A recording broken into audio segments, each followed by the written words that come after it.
What are we looking for? Dogs.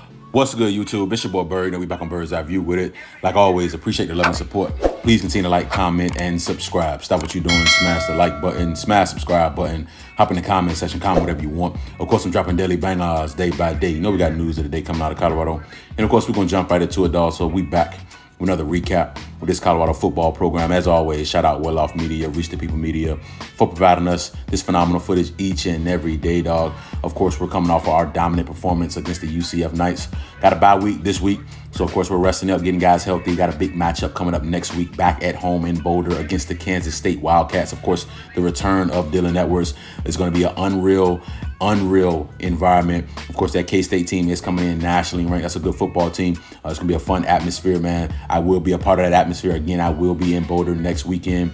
So if you see me, come holler at me, come chop it up, dog. I'm going to be on live. Now, let's talk about this Colorado defense, dog. And I don't think they're getting enough praise nationally. And it's okay. I'm not even expecting it. But the fact that our defense has taken this many steps moving forward is unreal. I have some numbers here that might blow your mind, right? I was just kind of looking through some stats and looking through some PFF and looking at what we've done this year compared to last year. And this is a completely different defense. Now, obviously, on the eye test, you can just look and just tell it's a completely different defense. But when you look at the numbers, dog, let's start with the PFF overall defensive grades in the country right now. Currently, right now, we're ranked 31st in the nation at 84.3 for our overall defense.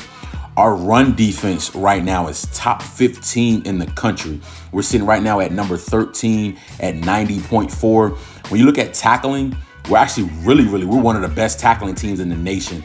We're number 7 right now. Now, we were top 3 coming into that UCF matchup. We did miss a few tackles. So, of course, that dropped us down. That was our worst tackling performance, honestly, if you actually look at it. It was actually our worst tackling performance. But we're still top 10 in the country right now and tackling at number 7, 77.5. And then you look at coverage, right? We're top 25 in the nation at 88.6. Now, when you look at some of these numbers here and how it compares to the Big 12 PFF grades, in the Big 12 right now, overall, our defense is number 2 in the Big 12 at 84.3. Of course, the leader is BYU, a really talented BYU team that's nationally ranked undefeated. That team can really play some football. They're at 84.9, so only 0.6% better right now. Our run defense, number 1 in the Big 12. We know we got, like I said, we got a top 15 run defense in the nation, so you're not surprised, right? Our run defense is number 1 in the Big 12 at 90.4. We're the only team in the Big 12 that's in the 90s. Are you even surprised? We shut down the number 1 rushing attack in the country with UCF last week. So, of course, you can't even be surprised at that number. Tackling, we're number 2 in the Big 12 right now, 77.5. And, of course, the leader is K-State. They got a good tackling defense. That's going to be interesting there when we do face them next week. They're sitting at 78.9. And then lastly, with coverage, we're number 2 in the Big 12, 88.6. The leader is Iowa State at 90.7. And I ain't gonna lie, they got some ball hawks in that secondary. Iowa State got 7 interceptions right now, 7 team interceptions. Of course, that's from 5 different guys have an interception. 2 of them have 2. The other 3 all have 1 apiece. So when you look at that, I mean, in the Big 12 right now, we're also number 1 in fumble recoveries with 5. And then we're number 3 in forced fumbles. So, I mean, we're top 3 in in fumble recoveries, forced fumbles, overall defense, PFF, run defense, we're number 1 at, tackling, and coverage. So that's 1, 2, 3, 4, 5. That's 6 categories where we're top 3 in the conference with our defense. And we're number 1 in 2 of them. Number 1 in fumble recoveries, number 1 in run defense. This is a unreal defense that we have right now, especially when you look at numbers and what we did last year compared to right now. Now, of course, it helps when you got Travis Hunter, most coverage snaps played without allowing a touchdown. You got Cam Craig, who is 2nd in the Big 12 in solo tackles with 30, right? You got DJ McKinney, Travis Hunter, Preston Hodge. They rank 4th, 5th, and 6th, respectively, in the Big 12 in passes defended. They all have 5. DJ McKinney has 5 PBUs. Travis and Preston each have 3 PBUs and 2 interceptions. Of course, the leader in the Big 12 in interceptions is Melo Dotson out of Kansas. He has 3 of those. And then the leader in PBUs in the Big 12 is Corey Black out of Oklahoma State. He has 6 of those. Now, when you look at the PFF, dog, overall grade for our defense last year, 119th. We were 119th, 67.5. Put it in perspective. This year right now, currently, we're 31st at 84.3. That's almost 100 spots different.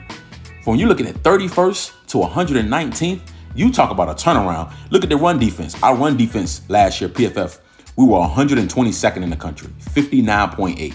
Now we're 13th in the nation, dog. That is 109 spots different. 109. That's not a small jump, bro. 109 spots? Man, listen, that is unreal when you're talking about a turnover from one team to the next.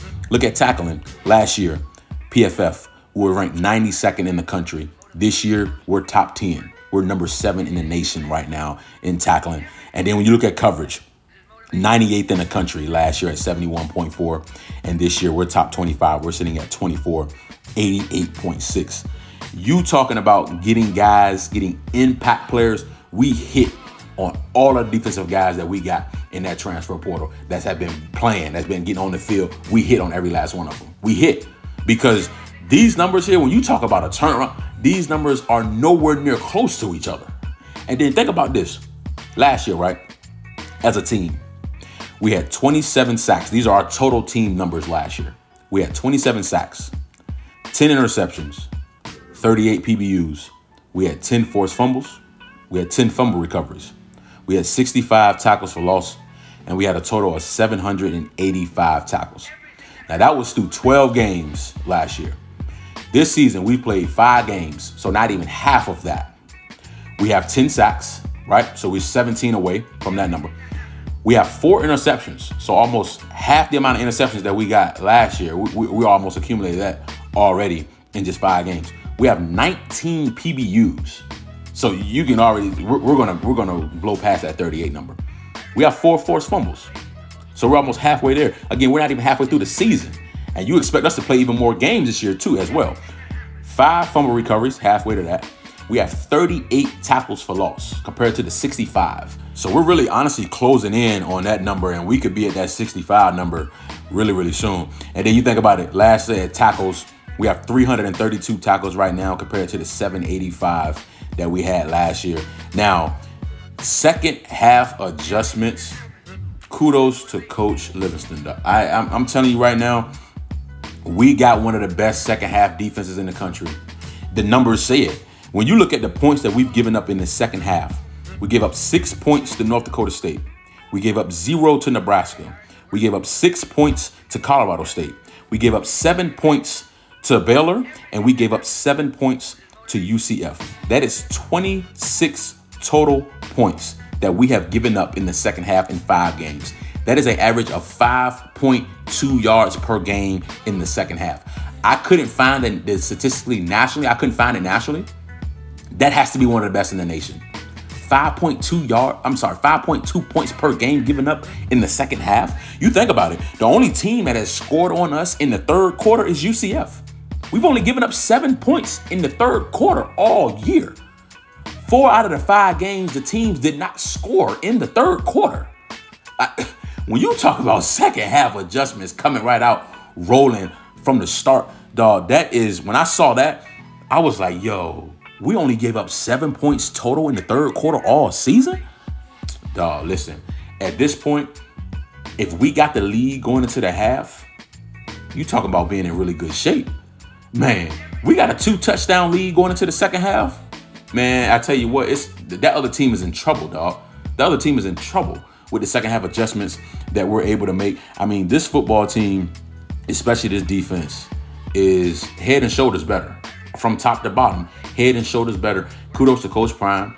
Kudos to Coach Livingston. Kudos to Warren Sapp.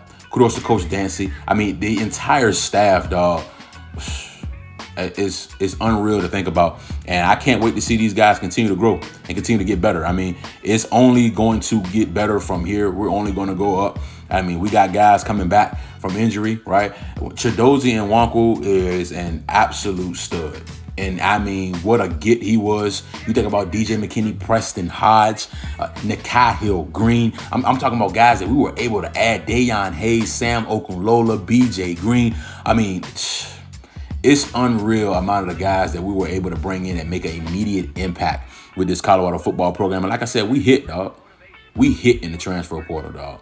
We brought in impact players that made an impact right away with this defense. And it's going to be fun to watch these defense continue to gel and grow and take it to the next level. I'm going to do an offensive video as well, too, because the defensive numbers shocked me that much that I was like, man, that is crazy. I wonder what the offensive numbers look like, too. So I'm going to bring you guys another offensive video just like this one here. But not going to keep you long. Just want to bring you guys a phenomenal update. Please continue to like, comment, and subscribe. You know what time it is, dog. Bird's Eye View, man.